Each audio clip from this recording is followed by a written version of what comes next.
Cuando el cielo se oscureció y la tierra tembló, no solo los hombres lloraron, en las sombras algo mucho más oscuro se agitaba. Desde lo profundo del abismo, los demonios observaban con horror un evento que jamás imaginaron presenciar: el Hijo del Dios Altísimo crucificado. No era una victoria para ellos, como pensaron al principio, era el principio de su fin. Lo que ocurrió en el mundo espiritual cuando Jesús fue clavado en la cruz es un misterio que pocos se atreven a explorar. ¿Qué sintieron los principados de las tinieblas al ver la sangre más pura derramada? ¿Por qué, enmudecidos, retrocedieron al ver lo que parecía una derrota tornarse en la mayor de todas las victorias? Este video no es una historia más, es una revelación. Vamos a entrar en la perspectiva no contada de los demonios ante la cruz, el temblor del infierno y el estremecimiento de los ángeles al recibir una orden que rasgó el silencio eterno. Lo que descubrirás aquí puede cambiar tu forma de ver el cielo y el infierno. En el corazón del Gólgota no solo se libró una batalla entre carne y espíritu, entre justicia y pecado, se desató una guerra entre reinos invisibles. Mientras los clavos atravesaban las manos de Jesús, una fuerza insondable recorría los cielos. ¿Dónde estaban los ángeles cuando el Hijo del Hombre gritaba en agonía? ¿Por qué no descendieron con espadas de fuego para salvar al Rey de Gloria? Y más aún, ¿qué reacción tuvieron los demonios al ver lo que creían su victoria transformarse en una sentencia eterna? Este no es solo un relato bíblico, es una inmersión profunda en los misterios que estremecen el alma. ¿Por qué tembló el infierno cuando Jesús pronunció «consumado es»? ¿Qué vieron los demonios en ese instante que los hizo retroceder, gritar, huir? ¿Y por qué los ángeles, tan presentes en la historia sagrada, guardaron silencio en el momento más oscuro? Exploraremos cada rincón de esta narrativa con una nueva luz. Analizaremos profecías, símbolos, emociones invisibles y realidades espirituales que muchos jamás se atreven a tocar. Antes de continuar, si este tipo de contenido resuena contigo, si anhelas comprender más allá de lo visible, suscríbete ahora al canal Cuentos de la Biblia. Aquí revelamos verdades que han estado ocultas por siglos, con respeto, profundidad y pasión por la palabra. Este viaje apenas comienza, y lo que descubrirás puede cambiar para siempre tu forma de entender la cruz. La reacción del infierno, de las burlas al terror.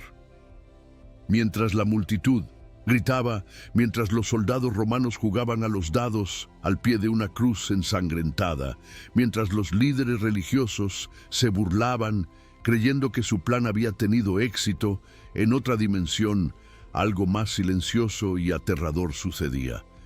En las profundidades donde la luz no penetra, en los abismos más antiguos que el tiempo humano, los demonios observaron lo impensable: el Hijo del Altísimo siendo crucificado, no como mártir, sino como cordero, no como víctima, sino como oferente. Y aunque para los hombres era un escándalo y para los judíos una piedra de tropiezo, 1 Corintios 1:23, para ellos era algo mucho peor, el inicio de su sentencia. Desde el principio, las fuerzas demoníacas habían procurado destruir el plan divino. En el jardín del Edén susurraron mentiras que separaron al hombre de Dios. Génesis 3. En los días de Noé, corrompieron la humanidad al punto de provocar un diluvio. Génesis 6, 11, 12. En Egipto endurecieron corazones. En el desierto tentaron al pueblo elegido y, cuando Jesús nació, intentaron asesinarlo siendo apenas un infante. Mateo 2:16. Durante su ministerio lo acecharon en el desierto, lo provocaron en los endemoniados, lo observaron mientras sanaba y perdonaba. Cada paso que él daba, ellos lo seguían. Pero ahora, al verlo clavado en una cruz, sangrando, respirando con dificultad, hubo un desconcierto absoluto. ¿Habían ganado o habían sido engañados? Los demonios conocen las Escrituras, no las creen, pero las temen. Sabían que los profetas hablaban de un siervo sufriente, Isaías 53. Sabían de un cordero que sería llevado al matadero, de un justo que cargaría los pecados del mundo, pero nunca imaginaron que ese plan se concretaría de forma tan escandalosa. ¿Cómo podía ser que el Omnipotente permitiera semejante humillación? ¿Qué clase de rey muere así? Mientras los humanos se burlaban, el infierno callaba, porque lo que parecía una derrota para ellos comenzó a oler a juicio. Algunos demonios intentaron intervenir, pero una fuerza mayor los contenía. Las cadenas invisibles del decreto divino los mantenían como espectadores, impotentes ante el misterio. Cada gota de sangre que caía no era solo sangre, era una llave que abría las puertas de la redención. Efesios 1:7. Era un sello sobre un pacto eterno. Hebreos 9:15. Y cada palabra que Jesús decía, Padre, perdónalos. Lucas 23:34. Hoy estarás conmigo en el paraíso. Lucas 23:43. Consumado es. Juan 19:30. Eran decretos que retumbaban en regiones celestes. Los demonios, por primera vez desde la caída, sintieron miedo real, porque comprendieron que no estaban ante la debilidad de un hombre, sino ante la fuerza del amor encarnado. En las profundidades del infierno, el trono del orgullo tembló. Satanás, el adversario, el acusador, había movido sus piezas creyendo que eliminaba al Mesías, pero sin saberlo, había puesto el clavo final en su propia condena. Las huestes malignas comenzaron a gritar. No era júbilo, era terror, porque empezaban a entender que la cruz no era su victoria, sino su tumba. Jesús, con cada exhalación, estaba escribiendo el fin del imperio de las tinieblas, no con espadas, no con fuego celestial, sino con entrega, con obediencia, con amor. Y aquí está lo más perturbador para ellos. No podían hacer nada, solo mirar, observar, temblar, porque la obediencia de Jesús desmantelaba todo lo que ellos representaban, el orgullo, la rebelión, la violencia. Todo caía frente al Cordero que se dejaba inmolar. ¿Cómo luchar contra alguien que gana perdiendo? ¿Cómo vencer a quien transforma su muerte en una semilla de vida? La cruz, esa cruz de madera tosca, era para ellos un misterio indescifrable. Y mientras los clavos eran martillados, el cielo escribía un decreto eterno. La deuda ha sido cancelada, y el infierno lo sabía. El silencio de los ángeles, obediencia y reverencia. Pero si los demonios se estremecieron ante la cruz, ¿qué hay de los ángeles? Aquellos seres poderosos que sirvieron a Jesús en el desierto, Mateo 4:11, que anunciaron su nacimiento, Lucas 2:9-14, que lo adoraban día y noche sin cesar. ¿Dónde estaban ellos cuando el Hijo sufría? ¿Por qué el cielo que siempre hablaba guardó silencio? ¿Por qué las legiones celestiales no descendieron con fuego y gloria? En el Calvario, el dolor del Creador colgado en una cruz habría sido suficiente para movilizar a todas las huestes celestiales. Pero no lo hicieron, no descendieron, no actuaron, no rompieron el velo del mundo físico. ¿Por qué? La respuesta no está en la falta de poder, sino en la obediencia perfecta. Los ángeles, aunque dotados de una fuerza inefable, no actúan por impulso, actúan por mandato. Y el mandato que habían recibido desde el trono no era el de rescatar, sino el de observar. El silencio de los ángeles no fue indiferencia, fue reverencia. Ellos sabían que lo que ocurría en la cruz no era una tragedia, sino un acto supremo de redención. No debían interrumpirlo. Era el cumplimiento de un plan eterno que había sido sellado antes de la fundación del mundo. Muchos de ellos, tal vez conmovidos hasta las fibras más profundas de su ser espiritual, querían intervenir, pero no podían porque la cruz era el altar y Jesús el único sacerdote autorizado para ministrar sobre él. Hebreos 9:24. No era su lugar descender con espadas, su tarea era guardar silencio. Como en el templo, cuando el sumo sacerdote entraba al lugar santísimo, nadie podía hablar, nadie podía moverse. Levítico 16. Así también en el Calvario, el Hijo estaba solo. El cielo contenía su aliento, las trompetas no sonaban, las alas no se agitaban, solo una orden resonaba en el corazón de cada ángel. Espera. Esa espera era dolorosa, porque los ángeles aman la justicia, aborrecen la maldad. Ver al Santo de los Santos siendo escupido, golpeado, lacerado, clavado, era una ofensa contra todo lo puro. Y aún así obedecían, no porque fueran débiles, sino porque sabían que su intervención sería un error eterno. La cruz debía cumplirse sin atajos, sin rescates prematuros, porque en ese dolor el pecado del mundo era absorbido y en ese silencio la voluntad del Padre se hacía visible. Fue un acto de fe angelical, mirar, llorar en lo invisible y confiar en que el sufrimiento del Hijo daría a luz una gloria que jamás se apagaría. Pero ese silencio no era pasivo, era preparación, porque los ángeles también sabían que no todo terminaría en la cruz.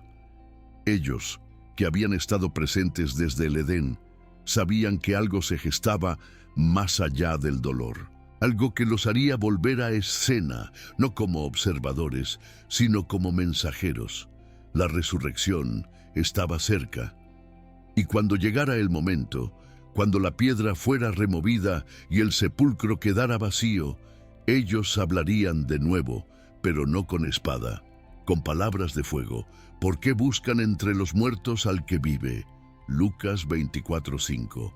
La ruptura del velo, de la separación a la comunión, cuando Jesús exhaló su último aliento y exclamó, «Consumado es». Juan 19:30. No solo terminó una vida, se selló una eternidad. En ese preciso instante, en el corazón del templo de Jerusalén, el gran velo, aquel que por generaciones había separado a la humanidad de la presencia directa de Dios, se rasgó desde lo alto hasta abajo. Mateo 27:51. Era un paño grueso de varias capas, imposible de romper por manos humanas. Su función era mantener fuera a los impuros, proteger el lugar santísimo de la profanación. Pero ahora era Dios mismo quien lo partía, no por accidente, no por debilidad, sino por diseño eterno. Los cielos declaraban así que el acceso al Padre había sido restaurado. En lo invisible, sin embargo, el impacto fue aún más violento. El rasgar del velo físico fue reflejo de una ruptura espiritual que sacudió los cimientos del infierno. Los demonios, acostumbrados a habitar las grietas entre el hombre y Dios, sabían que ese velo representaba una separación sagrada, una barrera, una frontera entre lo santo y lo caído.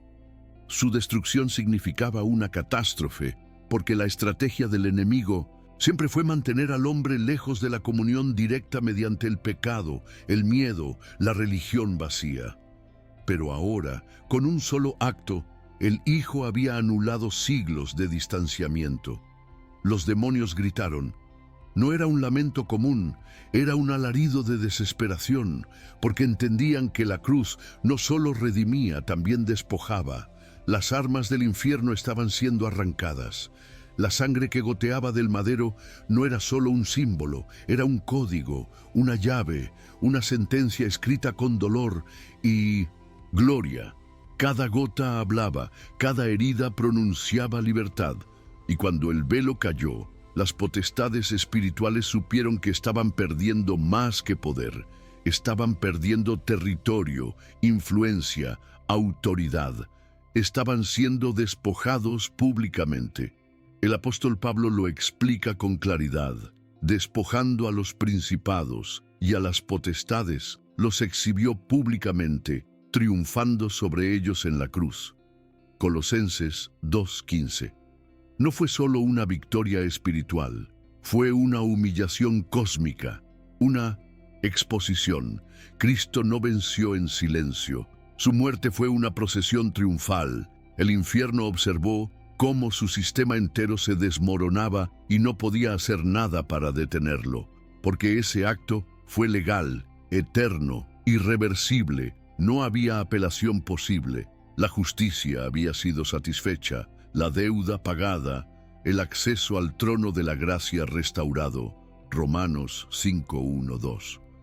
Lo más impactante para los demonios no fue solo la caída del velo, sino el cambio de escenario. A partir de ese instante, todo el sistema de rituales, sacrificios y estructuras fue superado. Ahora, cada creyente sería templo del Espíritu Santo. 1 Corintios 6:19. Cada hijo de Dios llevaría dentro de sí la misma presencia que antes habitaba en el lugar santísimo. Para el infierno, eso era impensable. Ya no tendrían que atacar un templo físico, tendrían que enfrentar millones de templos vivos, llenos de luz, caminando por el mundo, portadores del cielo, embajadores del reino. Y el velo caído también simbolizó algo más, en profundo, el fin del engaño. Satanás había construido su imperio sobre mentiras. Dios no te quiere, no eres digno, nunca podrás acercarte. Pero la cruz gritaba lo contrario, gritaba amor, gracia, adopción. La distancia fue anulada, el acceso fue concedido y eso selló la derrota del adversario. El descendimiento al Hades, el rey invade la muerte. Cuando Jesús entregó su espíritu y exclamó, Padre, en tus manos encomiendo mi espíritu. Lucas 23:46. El cuerpo murió, pero el alma del Hijo no quedó suspendida. No fue al cielo inmediatamente, no desapareció. Según las Escrituras y el testimonio de la iglesia primitiva, Jesús descendió al Hades, al Seol, el lugar de los muertos. Ese reino sombrío, espiritual, donde las almas esperaban, fue invadido por el Rey de Gloria. Pero no bajó como vencido, bajó como conquistador, y su presencia trastornó siglos de oscuridad acumulada. El apóstol Pedro lo expresa con claridad en su primera carta. Cristo fue y predicó a los espíritus encarcelados. Uruna, Pedro 3:19. Esta afirmación ha generado debates teológicos por siglos, pero una cosa es clara. Hubo una proclamación, una declaración de victoria, una irrupción de luz en el corazón de las sombras. El infierno no estaba preparado para esto. Los demonios que celebraban la aparente muerte del Hijo de Dios fueron sorprendidos al verlo caminar por el reino de la muerte, pero no con cadenas, sino con autoridad. Imagina ese momento. Las tinieblas profundas, acostumbradas al silencio, se ven atravesadas por la luz pura del Cordero. Las almas, que por siglos habían esperado el cumplimiento de la promesa, alzan la mirada y lo ven. El Mesías, el Hijo del Hombre, el esperado. Abraham, David, Isaías, los profetas, todos habían profetizado su venida y ahora lo veían. No en tronos de oro, sino como el Cordero que fue inmolado. Jesús descendió para anunciar que la cruz no fue un error, sino una misión cumplida. Los demonios, al ver su rostro, no pudieron resistir. Algunos intentaron esconderse, otros huyeron a los rincones más oscuros del abismo, pero su autoridad era irresistible. Apocalipsis lo describe así: tengo las llaves de la muerte y del Hades. Apocalipsis 1:18. ¿Cuándo las tomó? En ese momento, las llaves, símbolo de autoridad y control, fueron arrebatadas de las manos del enemigo. Jesús, en su estado glorioso, reclamó lo que le pertenecía. Ya no habría más encierro eterno para los redimidos. El camino de regreso al Padre estaba abierto. Este evento fue más que simbólico, fue legal. Jesús no descendió al Hades para sufrir, sino para proclamar, para liberar, para ejecutar juicio y para cumplir lo que siglos antes había sido profetizado, que no dejaría su alma en el Seol, ni permitiría que su santo viera corrupción. Salmo 16:10. Cada palabra, cada acto, cada paso estaba cuidadosamente orquestado. Él no improvisaba, él venía con un decreto en su boca y con la eternidad. Su entrada al reino de la muerte fue la irrupción definitiva del reino de los cielos. Y no lo hizo en secreto. El mundo espiritual lo vio, los principados lo supieron, las potestades lo sintieron. Fue una invasión celestial en el territorio de las sombras, y ese acto invisible para los ojos humanos marcó el fin de una era. La humanidad no estaría más a merced de la muerte. El miedo, la condena, el encierro espiritual fueron destituidos. Lo que Adán perdió, Cristo lo recuperó. La resurrección, la tumba vacía, el fuego ardiente 3 días. Ese fue el tiempo que la tierra retuvo el cuerpo del y Creador. 3 días de silencio aparente, 3 días de luto entre los discípulos, de confusión en los corazones, de incredulidad en los líderes religiosos. Pero también fueron 3 días de expectativa en el mundo espiritual. Porque aunque el cuerpo yacía envuelto en lienzos y perfumado con especias, el Espíritu de Cristo ya había estremecido los abismos. El infierno temía lo que vendría, y no era para menos. Porque la muerte, esa enemiga invencible por siglos, estaba a punto de ser vencida desde 1900. Dentro. El primer día fue de luto, el segundo de espera. Pero al tercer día, cuando el alba aún se asomaba tímidamente en Jerusalén, ocurrió lo que ni los demonios ni los romanos pudieron detener. Un temblor sacudió la tierra. Mateo 28:2. No era un movimiento natural, era una respuesta espiritual. El cielo descendía otra vez, esta vez no para juzgar, sino para levantar. Y entonces, en un instante que ningún ojo humano presenció directamente, el cuerpo de Jesús comenzó a llenarse de gloria. La sangre seca dio paso a luz, la piel lacerada fue restaurada, el corazón volvió a latir y el alma eterna del Hijo se reencontró con su cuerpo glorificado. Jesús resucitó.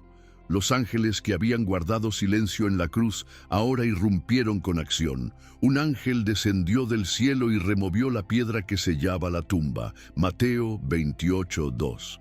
No para que Jesús saliera, él ya había vencido las leyes físicas, sino para que los hombres pudieran ver que la tumba estaba vacía. La piedra removida no fue solo un acto físico, fue una declaración. El sepulcro no podía contener al autor de la vida. La muerte no tenía poder sobre él. Y al abrir esa tumba, el ángel también abrió la historia a una nueva era, la era de la vida eterna. Imagina la reacción en el mundo espiritual. Los demonios, que aún buscaban formas de neutralizar el impacto de la cruz, ahora debían enfrentar el hecho de que Jesús estaba vivo. Vivo en cuerpo, vivo en espíritu, vivo en autoridad. El resucitado no solo había vencido la muerte, la había humillado. Pablo lo gritaría años después: ¿dónde está, oh muerte, tu aguijón? ¿Dónde, oh sepulcro, tu victoria? 1 Corintios 15:55. Ese grito no fue solo poético, fue literal. El aguijón de la muerte había sido neutralizado. La tumba estaba vencida y eso significaba el fin del imperio del miedo. El fuego de Pentecostés, el espíritu que enciende almas. 10 días después de la ascensión, Jerusalén ardía en celebraciones. Era la fiesta judía de Shavuot, también conocida como Pentecostés, una conmemoración de la entrega de la ley en el Sinaí. Judíos de todas partes del Imperio Romano abarrotaban las calles sin saber que ese día no marcaría solo una fecha religiosa, sino el inicio de una revolución espiritual que sacudiría la historia. Mientras el templo seguía siendo el centro de atención para muchos, un grupo pequeño, unos 120 hombres y mujeres, se encontraba reunido en un aposento alto, obedeciendo una promesa: esperen en Jerusalén hasta que sean revestidos de poder desde lo alto. Hechos 1:4. Y entonces, sin advertencia, el cielo volvió a descender, no en forma de nube, ni en una voz audible, sino como un estruendo, como el sonido de un viento impetuoso, algo invisible pero palpable, llenó la casa, y lenguas como de fuego se repartieron sobre cada uno de los presentes. Hechos 2:2-3. No era fuego físico, pero tampoco era simbólico.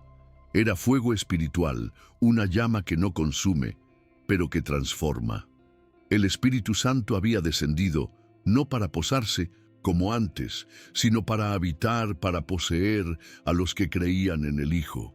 Los demonios que habían presenciado la cruz, temido la resurrección y llorado ante la ascensión, ahora veían lo impensable.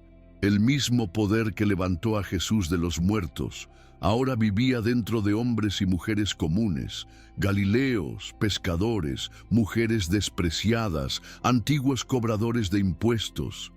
Todos ellos comenzaban a hablar en lenguas que no conocían, a profetizar, a alabar. Era como si una nueva creación estuviera naciendo ante sus ojos y no podían detenerlo, porque este fuego no venía de la tierra, venía del trono. Pedro, que días antes había negado a Jesús, Mateo 26, 69, 75, ahora se levantaba con valentía. Ya no temía al juicio, ya no escondía su fe. El mismo que había llorado amargamente, ahora predicaba con autoridad. Esto es lo que fue dicho por el profeta Joel: derramaré mi espíritu sobre toda carne. Hechos 2:16-17. Su voz resonaba por las calles, y con cada palabra las cadenas invisibles caían. La culpa se transformaba en convicción, el miedo en fe, y ese día 3,000 personas fueron añadidas al reino. El infierno gritó porque lo que había sido sembrado en la cruz comenzaba a multiplicarse. Pentecostés no fue solo una manifestación sobrenatural, fue una transferencia de autoridad. Hasta ese momento, Jesús había sido la fuente visible del reino, pero ahora su espíritu estaba en muchos. Pentecostés convirtió discípulos en testigos, temerosos en mártires, seguidores en líderes, y lo más poderoso, convirtió templos de piedra en templos vivientes. Cada creyente se volvía portador de la gloria. El mismo fuego que ardía en la zarza frente a Moisés, Éxodo 3:2, ahora ardía en sus corazones. Y los demonios sabían que no había agua que pudiera apagar ese fuego, porque venía de lo alto. El clímax final, el juicio del león y la eternidad del Cordero. El fuego que descendió en Pentecostés, que llenó a los primeros discípulos, que encendió las catacumbas y que cruzó océanos y generaciones, no es un fuego que se apague. Es un fuego eterno, un fuego con propósito, un fuego que se dirige hacia un clímax profético, el final de los tiempos. Y ese final no será un apagarse lento de la historia humana, sino una explosión gloriosa en la que el cielo y la tierra serán estremecidos, purificados, transformados. El Espíritu Santo no vino solo a acompañar, vino a preparar. Y lo que prepara es un pueblo encendido, purificado, listo para el retorno del Rey. Los profetas antiguos vislumbraron este día. Isaías habló del juicio del Señor con fuego. Isaías 66:16. Joel profetizó que Dios derramaría su espíritu sobre toda carne antes del día grande y terrible. Joel 2:28-31. Malaquías habló de un fuego purificador que refinaría a los hijos de Leví como se refina el oro. Malaquías 3:2-3. Ese fuego no es simbólico, es espiritual, es real y está actuando en este mismo momento en los corazones de los que despiertan a la verdad, en las congregaciones que claman por santidad, en los desiertos, del alma donde la carne muere y el espíritu vive. Jesús mismo habló de este clímax. Advirtió que vendrían días como los de Noé, días de distracción, de incredulidad, de frialdad, Mateo 24, 37, 39. Pero también prometió que el Evangelio sería predicado en todo el mundo y entonces vendría el fin, Mateo 24, 14. No el fin del caos, sino el fin del dominio del mal. No el fin de la historia, sino el inicio de la eternidad. El fuego del Espíritu prepara a la novia para el regreso del esposo. Limpia, disciplina, enciende, y mientras el mundo se hunde en oscuridad, los que tienen aceite en sus lámparas brillan más. Mateo 25, 1, 13. El libro de Apocalipsis no describe un final triste. Describe una guerra, una conquista, una boda. Describe la caída de Babilonia, símbolo del sistema corrupto, Apocalipsis 18, y la entrada triunfal de la Nueva Jerusalén, Apocalipsis 21. Los que resistieron con fe no serán olvidados. Los que fueron fieles hasta la muerte recibirán la corona de la vida, Apocalipsis 2:10. Y los que despreciaron la luz serán juzgados por el fuego que rechazaron, porque Dios es amor, pero también es fuego consumidor. Hebreos 12:29. Y el infierno no será la victoria del mal, sino su prisión eterna. Ese fuego que ahora actúa como convicción, como llamado, como pasión por lo santo, se convertirá en juicio final. No porque Dios quiera destruir, sino porque su justicia no permitirá que el mal gobierne para siempre. Satanás será arrojado al lago de fuego. Apocalipsis 20:10. Las obras de la carne serán consumidas. Los sistemas del hombre caerán, pero los que han nacido del Espíritu, los que han caminado en obediencia, serán preservados como oro refinado. Ese es el propósito del fuego: probar, purificar, preparar. Y el infierno lo sabe. Sabe que su tiempo es corto, por eso ha intensificado su actividad. Engaños, confusión, entretenimiento vacío, ideologías que llaman a lo malo bueno. Isaías 5:20. Pero los que tienen discernimiento no serán seducidos porque conocen la voz del pastor, porque han sido marcados por el fuego y ese fuego no se apaga. Ese fuego prepara, ese fuego anuncia que el rey está a las puertas. La victoria final, el reino inconmovible. La cruz no fue el fin, fue la puerta. El juicio no es el cierre, es la purificación. La historia no termina en dolor, desemboca en gloria, porque todo lo que fue quebrado será restaurado. Todo lo que fue oscuro será iluminado. Todo lo que parecía perdido será abrazado por la eternidad de un Dios que no se cansa de redimir.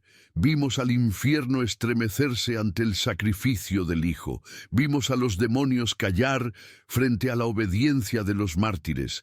Vimos al Espíritu Santo encender generaciones, desafiar imperios y preparar el reino inconmovible. Pero lo más sorprendente no es lo que ocurrió hace 2000 años.